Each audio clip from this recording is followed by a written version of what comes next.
Hello and welcome to this section of the MATLAB tutor. Here we're going to use the concepts that we've been developing with regard to vectors, and we're going to do some very basic statistical calculations with them, because a lot of times if you have raw data you'll store it in a vector, which is just a list of numbers. So it might be handy to be able to calculate a few key parameters. So for instance, I may be a teacher, and so I may have some students and I may be collecting grades. So let's say some of the grades in the class are 100, 91, 92, 85. One guy got a really bad grade of 40, or one lady got a bad grade of a 40. Then I have 1C, and then most people in the class doing pretty good, something like that. So these are all the grades in my class. Of course, keep in mind I may have 200 people in my class and have a much longer vector. So here's my grades vector. It's all compactly held together. Everything's in one nice unit that I'm calling grades.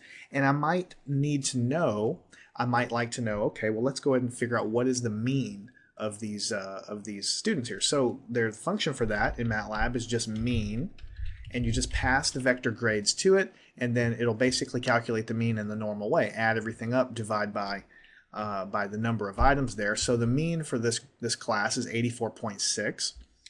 Perhaps I'm interested in calculating the median. So the function for that is median, and it'll go off and look at the middle value there. This is a good opportunity to also use another function that we learned in a previous lesson. If you use sort on the vector grades, then it'll order my vector from least to from smallest number to larger number. So if I order them like this, and I can look in them right in the middle here is a 91, and that's why the median is 91. That's the definition of what a median is. You order your list of numbers from smallest to largest, and the median is whatever is going to lie in the middle. Whereas the mean is more of a calculated value where you add everything up and divide by the number there. So let me clear the screen, get that clutter off, put our grades back up on the screen. Now, another thing we might be interested to figure out is the standard deviation, because a lot of times the mean is not that important. Well, it's important, but it's not a complete picture without knowing what the standard deviation is. So if we go and want to do the standard deviation, it's STD. That means standard deviation, and you pass it the vector grades that you've created, and then it calculates a standard deviation of 17.9. So when you look at the mean and the standard deviation together, that gives you a complete picture. If you were to plot this and fit it to a bell curve or a normal distribution, that would give you the complete picture. It's important to know that the mean of the student grades is about an 85, 84.6, but it's also very important to know that the standard deviation is about 17. So that means that if you kind of look at it as a bell curve, then the distribution is really going to start to taper off when you get to around 17 or 18 points away from either side of the mean. Now, again, here's a good opportunity to use some of our previous stuff. I can make another vector called grades 2. So what I'll do is I'll modify this guy. So what I want to do is I want to start off with the grades that I originally had, but I want to add some other grades to it. Let's say I had some transfer students come in at the last minute, so I had my original grades, and now I want to add in maybe like 4 or 5 other grades. And let's say these other grades were really, really poor. So let's say they did really bad. Here, this guy got a 24, this person got 51, this person got a 47, this person got a 60, that's relatively good, and this person just did terrible with 19. He just didn't study at all for the test.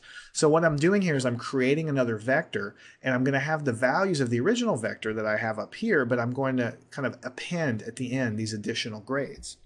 And so you can see that that's what I have here. This vector contains the original grades, and then over here I start to add these other guys here.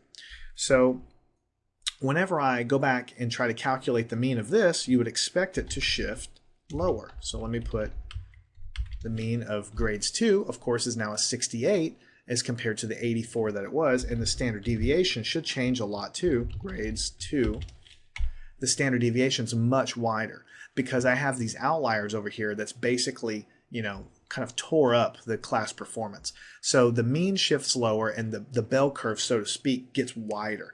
So the shape of it, if you fit it to a normal distribution, to a bell curve, so to speak, gets fatter, because the average distance, so to speak, away from the mean is a whopping 28 points now. And if you had a class of overachievers, with really high grades, grades 3, if you had a class of very high achievers, then you might have 100, 100, 100. One guy got a 97, one guy got a 95, one guy got a 90, one guy got a 96. And if you calculate the mean of these guys, of course the mean is going to be very high, and the standard deviation is going to be really tight. You see how this standard deviation is only 3.6? It's because these grades are so tightly compacted. So the mean is 96, and this standard deviation tells you that the spread of the students is not that great. It means they're all doing really well. And finally, I'll close out by saying the standard deviation is super important in statistics. Sometimes you might want to calculate the variance. So let's calculate the variance of grades 3. And you do that with the VAR command.